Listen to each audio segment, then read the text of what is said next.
a Stanley Cup winner in last year with Chicago, and in 2004 with the Lightning. So it seems like, you bring in a quality guy, and like you said, provide some leadership, and it's great to have that mix of young and old, and then to have guys, your veteran guys, be able to contribute. So you mentioned the young players coming up from Grand Rapids. You kind of ran through the names on me. What's your thoughts on their impact this year? I think they have a good impact. I think, say, Larkin's leading, or second behind Zetterberg for total points. They bring a different style than some of the older guys, a little quicker, a little more physical game.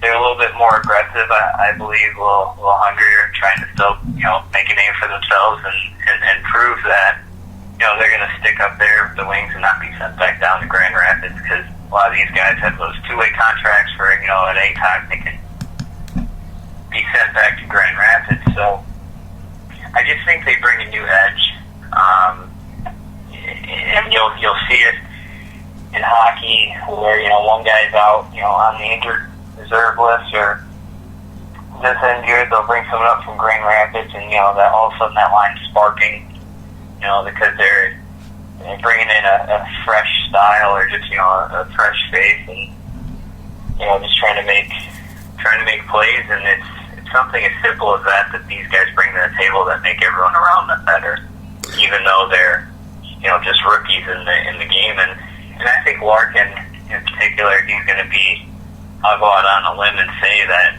the Wings keep him, he's going to be their next franchise player, as Steve Eisman was when he came in. I see, just a lot of similarities, great stick handling, awesome shot. We'll see in time if leadership comes with it like Yzerman had, but, I think the Wings haven't had a player like this since Yzerman, and I think this is their next franchise player that they're going to start to build around. Okay. Now, who's kind of the old guard on the team? Would that be Zetterberg or another player on here? Who's kind of like... Zetterberg, Datsuk, been around the longest. I want to say 2001, 2002 they came to the league, so they're the only guys, still on that. I think actually maybe Cronwall was on the 08 Stanley Cup team, but, most of the guys there, or actually all of them except those two, haven't been on the team as long. So those guys, Zetterberg, the captain, Datsuk, assistant, are really the old veterans who still can play a really good game of hockey. So, a lot of guys on the forward lines, they look up to them and like playing with them because they make everyone around them better. Okay. So, what's the outlook for the year? Like I said, with 23 years straight making the playoffs, they're moving over to a new conference. Looking at the record, they're kind of down right now, or in the middle of the pack in the Atlantic. What's your thoughts on where they are, where they can go, or are they trending are they trending in the right direction? Well, they started off great. Went 3-0 and then lost 4 straight. So, that's been a historical thing with the Wings. They've been kind of hot and cold throughout the season. Luckily at the end of the season they start to pick up pace. The last few years, just be able to sneak into the playoffs. So I guess, when it comes down to the grind, they can perform. In terms of, their outlook for the season, I think there's definitely room for improvement. Right now, they're dead last in shots per game at 24. The leader is at 35 shots per game. So their shooting needs to pick up. Historically, the Wings have been a possession team, so they almost just focus on time of possession. Power plays are eaten up in terms of time, pretty much based on the amount of passes. I bet you they make more passes than any team in the NHL. But in reality, you need to need to take more shots. Any shot on net is a good shot because, I mean, hockey's just crazy in that aspect where, you know, it can be going way wide and deflect off someone. Any player goes right in the net. So we have to get more pucks on the net if we want to, you know, start winning more games. And then just, you know, the style, that's what's been consistent with the Wings probably since, you know, '06. Their style of play is very European. Mm-hmm. So it's, you know, a lot of finesse. And the teams, you know, I think the Wings need to be a little bit more aggressive from a physical standpoint, and then just from an attack standpoint. I think their forecheck needs to be a little stronger. Really, they just send one man deep when they dump the puck in the offensive zone, and everyone else kind of floats around. And I think they just need to be more aggressive on their forecheck because they have hard times skating the opposing team's zone a lot of the times. And I think that's been the constant since, like I said, the '06 time frame. Coaches have changed, players have changed, but I think the style of how they play the game doesn't need to reinvent the wheel, but I do think it's got to change in some aspects of more shots on that. You need to be more aggressive on the power play, and on the forecheck, definitely. And then with some teams, you kind of look at it like, you know, as growing up with them, that's great. You know, they make the playoffs every year, but there's a point where I want to say it's no longer good enough, but, you know, that's not your goal. Your goal is to win the cup. And, you know, going out in the first, second round all the time isn't really cutting it. And if you watch any of those games, the physical level in a hockey playoff game is different than regular season as it is, but these other East Coast and West Coast teams that we're matching up against are just destroying us from a physical standpoint and from, you know, the tenacity to get to the puck. So those things have to pick up. That being said, I think if they do, I think the Wings will definitely make a deep run in the playoffs because they have all the talent really they need on a roster. And, you know, it just comes with repetition and confidence for those guys to get better and start believing in themselves a little more. So let me ask you a question, because I look at teams recently that switched conferences in baseball. Houston recently went over from the National League to the American League, and obviously you have the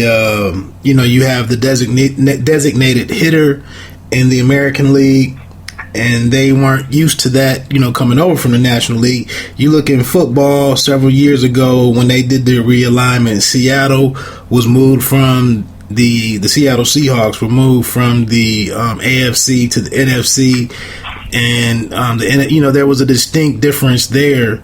So you may have just hit on it a little bit, but I'm just wondering what was some specific, one or two specific things that Detroit had to kind of regroup, you know, and like you said, you know, employ some different strategies or build the team differently. What were some things to adjust to moving over to the Eastern Conference? Definitely the speed of the game. I mean, I remember, I think one of the first games they played Pittsburgh and maybe Philadelphia and Tampa Bay, and those teams are just so much quicker than the Wings. Up and down the ice, you could just see a speed difference. And the way they play the game is much quicker than the way the Wings play it. They like to play it slow and take it slow out of their zone, and they didn't even have a chance to because the other team was already on them, forechecking and retaining possession. So that was huge for the Wings to overcome, and they still haven't. I think it's better. Okay. But definitely the pace of play or the speed of the play in the Eastern Conference, I think, was and the aggression was more than what they were used to in the West. Okay. Yeah, like I said, that's just interesting to see. I mean, in contrast, you look at Houston in the Major League, and you look at Seattle in football. These weren't historic teams that were asked to move over. These were these were just they weren't terrible teams, but the Houston Astros have had their struggles. But here it is, Detroit is one of the original six in hockey, and to ask a franchise like that to move, that's kind of interesting.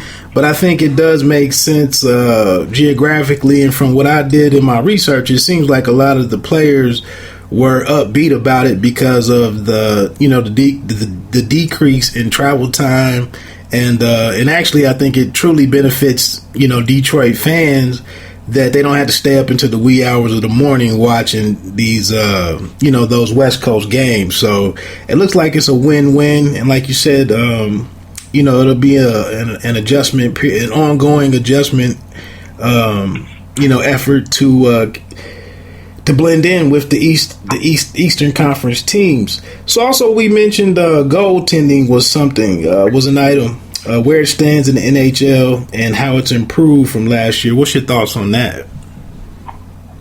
Well, you said early in the season, during the preseason, you could definitely see an improvement.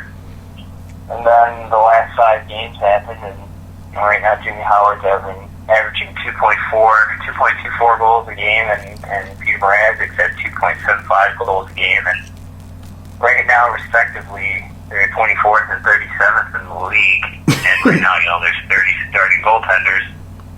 So, yeah, it's weird to say it's improved because it has. Goals against average was higher last year. But still a ton of room for improvement. I mean, the number one goalie in the NHL averages 0.85 goals a game, so it's, about 1 goal a game. And he's number one, and we're sitting at 24 and 37, so definitely room for improvement. I just think goaltending is kind of like the quarterback position, to where, if you get lit up, your confidence starts to fade away. So, and you'll see it throughout the year.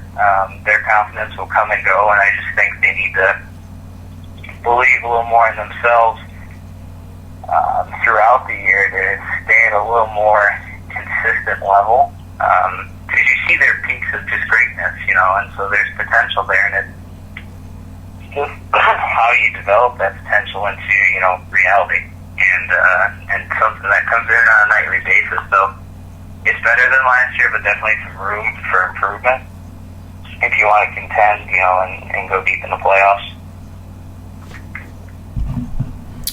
So right now I'm looking at them, I believe they're sitting. Now what are we in, the second or third week of the season?